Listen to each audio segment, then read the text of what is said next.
So what's happening in America, guys? What's going on stateside? We've got Elon Musk, haven't we, paying people $1 million a day if they sign some petition or they get involved in being, pro-Trump or whatever. A lot of people saying that what he's doing at the moment is illegal, aren't they? Goes against electoral rules and guidelines and regulations or whatever. Others are saying it's not technically buying votes, is it? It's standing just outside of the legal problem zone. It's dancing around what is legal, electorally speaking. I mean, I was thinking about this earlier, right? And I was thinking, for me personally, I've pretty much thrown in the towel now on the United States these days.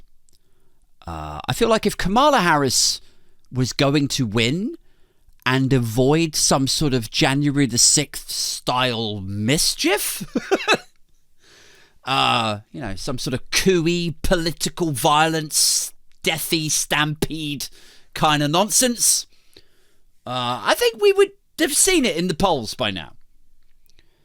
I think at best, the best that she can hope for now is that she wins it. But even if she does win it by the tiny margin that it will end up being, if the polls are correct, her presidency is going to be marred by endless posturing, doubt, grandstanding, people bitching about stolen elections and illegitimate presidents.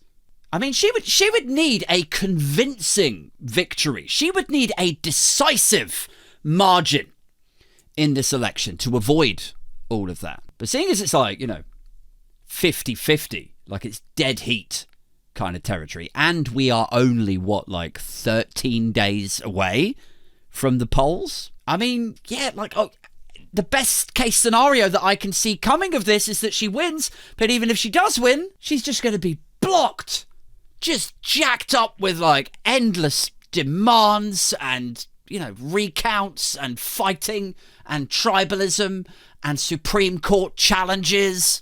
It's going to be awful, even if she wins. And that's assuming that there isn't some truly horrendous, gallows, Capitol building, overrunning Congress kind of QAnon rubbish again, which a lot of people are saying they've already planned it, it's going to happen. Do you remember earlier when you were fantasizing about the 8 women that you had sex with in the same week? That fantasy is up here. That's opulence. Now come all the way down here and conjure up in your mind the image of the worst walking bluegrass festival you can possibly imagine.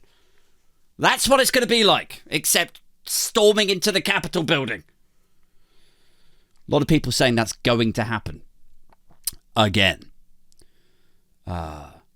And that's just if she wins, And I don't want to be too, dystopian and, looking down on things. She could win and it could go amazing, Good things could happen. It could all go perfectly if the cards laid perfect. If all the planets aligned, guys, and we prayed to the right gods or whatever, everything could actually turn out for the better here, couldn't it? This is a pinch point in history where things could actually turn around. And that's what's so infuriating, I suppose, is we are literally, 2 weeks away from the prospect, the potential, the possibility of having Donald Trump and, quite possibly Elon Musk just permanently consigned to the bottom of the political paper shredder, right? That could happen if we just all vote the right way. I say we, I have a say in it. But that could happen, on one timeline out there, in some sort of, alternate universe. Everyone votes for Kamala Harris. She gets a 55 to 45 swing. Trump loses. He goes to prison. He dies in prison. Social media becomes heavily regulated. Musk is sued into oblivion for his fuckery in this election. Tesla board members eject him from the company. Twitter is bought or acquisitioned by a consortium of big media types who accept its role as essential infrastructure for how they all do their jobs. And it essentially becomes, tax funded from the corporations who all benefit from it. All of it could go so well, couldn't it?